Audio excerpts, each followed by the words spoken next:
अस्सलामुअलैकुम to all students. आज के वीडियो लेक्चर में हम जो टॉपिक डिस्कस करेंगे वो है क्लिनेफेल्टर सिंड्रोम।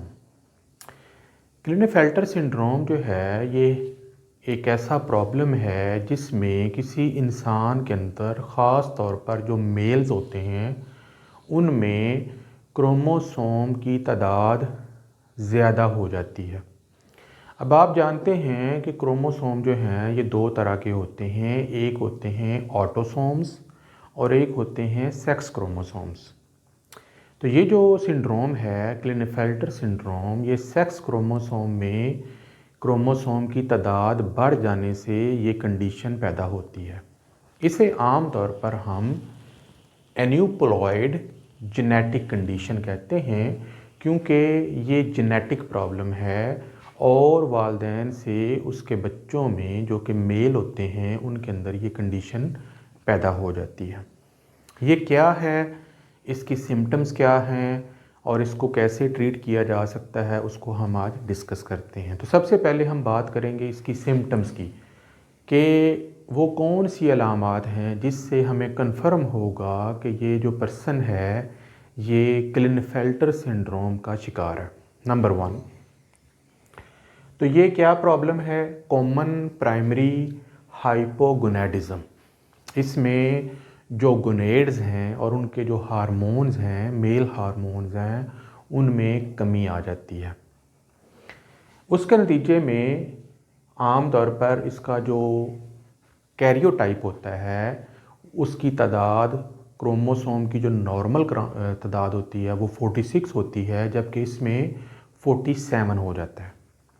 आम तौर पर जो मेल होते हैं उनमें जो सेक्स क्रोमोसोम हैं वो एक्स और वाई होते हैं, लेकिन इनमें क्या होता है कि एक एक्स क्रोमोसोम एक्स्ट्रा आ जाता है और उस वजह से ये कंडीशन जो है वो मेल में प्रोड्यूस हो जाती है।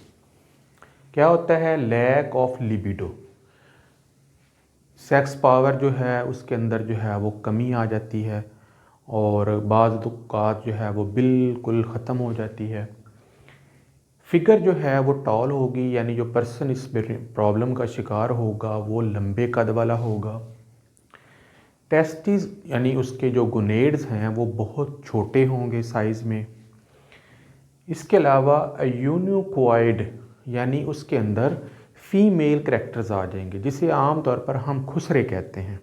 यानी वो पर्सन जो है वो होता तो मेल है, लेकिन उसकी जो एक्टिंग है, उसकी बातचीत का स्टाइल, उसके चलने का स्टाइल वो औरतों जैसा हो जाता है, डेवलप हो जाता है, क्योंकि उसमें एक फ़ीमेल एक्स क्रोमोसोम की मौजूदगी की वजह से। इसके अलावा ये गायनेकोमेस्टिया, इनके जो ब्रेस्ट होते हैं उनका साइज़ इंक्रीज़ हो जाता है जैसे कि फ़ीमेल की ब्रेस्ट होती हैं।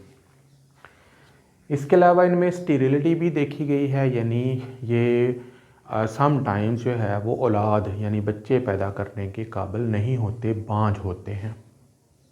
इनके जो मसल्स हैं वो कमज़ोर होते हैं। इनके जो मोटर कोऑर्डिनेशन है वो भी बहुत कमज़ोर होती है, यानी बहुत ज़्यादा ये एक्टिव नहीं हो सकते। और बॉडी के ऊपर जो बाल हैं छाती के ऊपर वो लड़कियों वाले यानी औरतों वाले फैशन में होते हैं, मर्दों वाले फैशन में नहीं होते। तो ये चंद एक मेजर सिम्टम्स हैं जिसकी वजह से हम पहचान सकते हैं कि ये जो पर्सन है ये क्लिनेफेल्टर सिंड्रोम का शिकार हो चुका है। अब इसकी कॉज क्या है? कॉज उस वक़्त सामने आती है जब किसी इंसान के अंदर गैमीट्स बन रहे होते हैं, मेल गैमीट्स या female gametes. Male gametes sperms होते हैं, फीमेल गैमीट्स एग्स होते हैं। गैमीट्स बनने का अमल गोनेड्स में होता है और जो प्रोसेस होता है उसे मियोसिस कहते हैं। मियोसिस आपको पता है दो तरह की होती है, मियोसिस 1 और मियोसिस 2। मियोसिस 1 में हमारी बॉडी में, इंसान के जिस्म के हर सेल में 46 क्रोमोसोम्स होते हैं जिसे हम 2n कहते हैं। और ये जो क्रोमोसोम्स होते हैं ये पेयर्स की शक्ल में होते हैं जिन्हें होमोलॉगस पेयर्स ऑफ क्रोमोसोम कहा जाता है। तो ये देखें यहाँ पर मियोसिस 1 हो रही है, तो मैंने सिर्फ टू पेयर्स ऑफ क्रोमोसोम यहाँ पे शो किए हैं, एक ये होमोलॉगस पेयर है और एक ये होमोलॉगस पेयर है। मियोसिस 1 के दौरान ये जो पेयर्स होते हैं ये आपस में मिले होते हैं, तो 23 होमोलॉगस पेयर जो हैं वो स्पिंडल फाइबर पर अटैच होते हैं। जब मियोसिस 1 कंप्लीट होती है तो आधे क्रोमोसोम इधर चले जाते हैं इस सेल में और आधे जो हैं वो इस तरफ चले जाते हैं, यानी 23 क्रोमोसोम जो हैं वो इक्वली डिवाइड हो जाते हैं दोनों नए बनने वाले सेल्स में, डॉटर सेल्स में, जो कि हैप्लॉइड होते हैं। लेकिन यहाँ पर नॉन डिस्जंक्शन हो रही है। नॉन डिस्जंक्शन का मतलब ये है कि क्रोमोसोम्स को सेपरेट होना था, डिस्जंक्शन अलग अलग होना था, लेकिन वो नॉन नहीं हुई। कैसे नहीं हुई? यहाँ पर अगर आप देखें तो होमोलॉगस पेयर एक इस तरफ जा रहा है, एक इस तरफ जा रहा है, ये तो नॉर्मल है। लेकिन यहाँ पर अगर आप देखें तो ये जो क्रोमोसोम का पेयर है ये दोनों एक ही तरफ चले गए, इस तरफ वाला कोई क्रोमोसोम नहीं है। अब देखें ये वाला सेल जो यहाँ पर आएगा इसमें सिर्फ ये सिंपल रेड वाला क्रोमोसोम होगा, जबकि इस तरफ जो सेल बनेगा उसमें दोनों रेड और ब्लू होमोलॉगस पेयर पूरे का पूरा चला गया।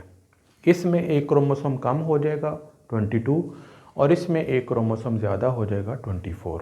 तो इसे हम कहते हैं नॉन डिस्जंक्शन या एनिप्लॉइडी।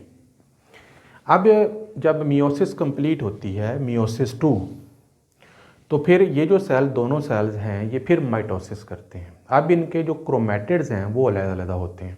अब यहाँ पर देखें दोनों क्रोमैटिड्स अलग अलग हो रही हैं। ये क्रोमैटिड एक सेल में चला गया, ये भी एक सेल में चला गया, लेकिन इस तरफ जो है क्योंकि 4 क्रोमैटिड्स हैं तो वो चारों जो हैं वो अलग अलग हो जाएंगे। अब यहाँ पर एक क्रोमोसोम ये है, एक क्रोमोसोम ये है, एक क्रोमोसोम ये है, तो उनके क्रोमैटिड जो हैं वो अलग अलग हो गए हैं। तो 2 क्रोमैटिड ये हो गए, 2 क्रोमैटिड ये हो गए जो कि ब्लू वाले हैं। इसी तरीके से रेड वाले एक इधर आ गया, एक इधर आ गया, यानी एक क्रोमोसोम एक्स्ट्रा हो गया।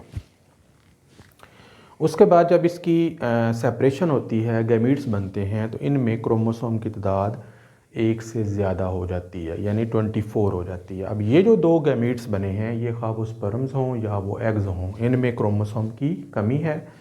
इन 2 गैमीट्स में ये स्पर्म्स हों या एग हों, एक क्रोमोसोम की ज़्यादती हो गई है। अब ये जो गैमीट्स बनेंगे ये एबनॉर्मल गैमीट्स हैं।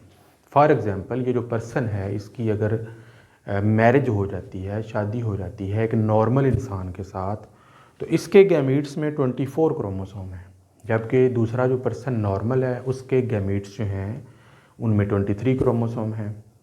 तो जब एक गैमीट जिसमें 24 क्रोमोसोम हों और दूसरा गैमीट जिसमें 23 क्रोमोसोम हों, वो जब आपस में फ्यूज़ करेंगे तो क्या होगा, क्रोमोसोम की तादाद 46 की बजाय 47 हो जाएगी। और ये जो 47 वाला जो ज़ाइगोट बनेगा, एम्ब्रियो बनेगा, जब वो इम्प्रेगनेट होगा, जब वो दुनिया में आएगा तो उसमें क्रोमोसोम की तादाद तमाम सेल्स में 47 होगी, जिसके नतीजे में उसकी बॉडी में क्लिनेफेल्टर सिंड्रोम के सिम्टम शो होना शुरू हो जाएंगे। तो ये बचपन में भी कंडीशन रहती है, फिर चाइल्डहुड में भी रहती है, फिर एडोलिसेंस में भी रहती है, फिर बड़े होने में भी रहती है। तो अगर इसको प्रॉपर तरीके से ट्रीट किया जाए तो इसकी बहुत सारी कॉम्प्लिकेशन से बचा जा सकता है, लेकिन अदरवाइज़ फिर बहुत सारी कॉम्प्लिकेशन जो हैं इससे प्रोड्यूस हो सकती हैं। डायग्नोसिस करने के लिए हम आमतौर पर क्रोमोसोमल एनालिसिस करते हैं और साथ कुछ ब्लड टेस्ट होते हैं हार्मोन्स के, जिसके ज़रिए हम डायग्नोस कर सकते हैं क्लिनेफेल्टर सिंड्रोम को। अगर वो डायग्नोस हो जाए तो उसका फिर एक ही इलाज है जिसे टेस्टोस्टेरोन रिप्लेसमेंट थेरेपी कहते हैं। इसके ज़रिए पेशेंट को जो है वो ट्रीट किया जाता है। इसके साथ साथ कुछ थेरेपीज़, स्पीच थेरेपीज़ भी की जाती हैं ताकि उसको ज़हनी तौर पर ये सारी सूरत हाल से जो है वो आगाह किया जा सके। तो आई होप कि ये वीडियो आपको पसंद आई होगी। लोगों के साथ, दोस्तों के साथ शेयर करें। नेक्स्ट लेक्चर तक के लिए इजाज़त दें। अल्लाह हाफ़िज़।